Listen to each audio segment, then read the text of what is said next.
सगळ्यात महत्वाची गोष्ट, तुम्हाला जे इन्स्ट्रक्शन मिळणार आहेत ते सगळे व्हॉइस रेकॉर्डिंग कॅमेऱ्यात सांगतोय. त्यानंतर तुमचं कोणाचंही ऑब्जेक्शन ऐकून घेणार नाही. त्यामुळे आता सगळे इन्स्ट्रक्शन व्यवस्थित ऐकून घ्या. जर काही अडचणी असेल तर आताच विचारायच्या, नंतर तुमचं ऑब्जेक्शन ऐकून घेणार नाही. पहिला विषय, पाठीमागे बोर्ड आहे, त्या बोर्डावर मार्क्स दिलेले आहेत, किती मार्काला किती गोळा जातो ते तुम्ही बसल्यानंतर बघून घ्यायचं.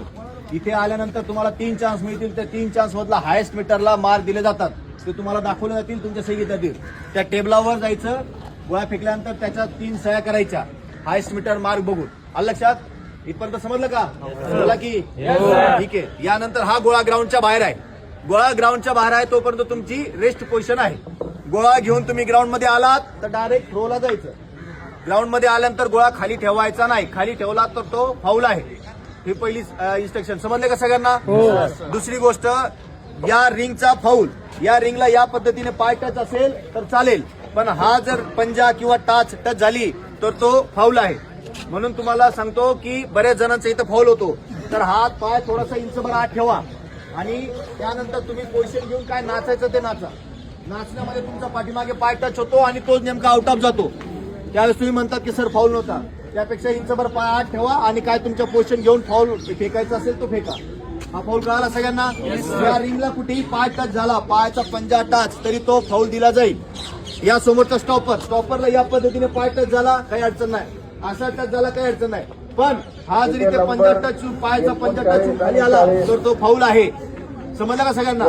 या ठिकाणी स्विंग मारताना काही अडचण नाही, पण स्विंग मारताना पायाचा कोणताही भाग टच झाला तर तो फाऊल आहे. कळालं सगळ्यांना? हे सेक्टरच्या बाहेर पडला तर तो फाऊलच असतो, पण सेक्टरला आतून जरी गोळा टच झाला तरी तो फाऊल आहे. इतके फाऊल कळाले?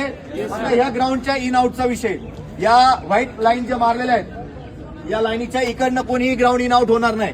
झाला तर तो फाऊल आहे. शक्यतोवर ग्राउंडच्या या साईडने एंट्री करायची आहे, इकडनं इन आणि इकडनं जाऊन. आणि बरेच जण, लक्ष द्या, इकडे बऱ्याच जणांचा फाऊल या ठिकाणी होतो. सरकडे बघा, या ठिकाणी गोळा आला, गोळा इथे पुसतो आणि या पद्धतीने जातो, तो फाऊल होतो. तर याच्याकडे लक्ष द्या. खास करून हे फाऊल झाले नाही पाहिजे. या पद्धतीने ग्राउंड इन आउट व्हायचं नाही. ग्राउंड इन आउट इकडच्या समोरच्या साईडने इन आउट व्हायचं. काही शंका आहे का? शंका असेल तर आताच विचारा. आता राहिला हाताचा विषय. हाताला तुम्हाला सपोर्ट या इथपर्यंत आम्ही अलाउड करणार, पण हा सपोर्ट अंगठ्याने घेऊन आलात तर तो फाऊल आहे. समजलं का? किंवा तुमचा सपोर्ट हा इथपर्यंत आला तर आम्ही तुम्हाला कुठल्याही प्रकारचं सांगणार नाही, इन्स्ट्रक्शन देणार नाही, डायरेक्ट फाऊल देणार. काय शंका? शंका आहे का? अरे शंका आहे का? प्रॉपरचा फाऊल कळाला सगळ्यांना? इथपर्यंत टच चालेल, असाही टच चालेल, पण हा असा टच होऊन आला तर फाऊल आहे. याकडे लक्ष द्यायचं. इतक्या याच्यात कोणाची काय अडचण आहे का? परत ऐकून घेणार नाही तुमचं ऑब्जेक्शन. इन कॅमेरा सांगतोय, व्हॉइस रेकॉर्डिंग चालते, त्यामुळे नंतर तुमचं ऑब्जेक्शन ऐकून घेतलं जाणार नाही. आदर खाली.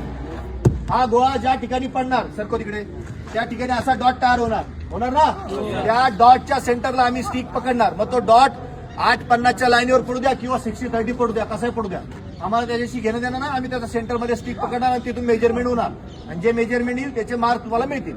काही शंका? ठीक आहे, चला.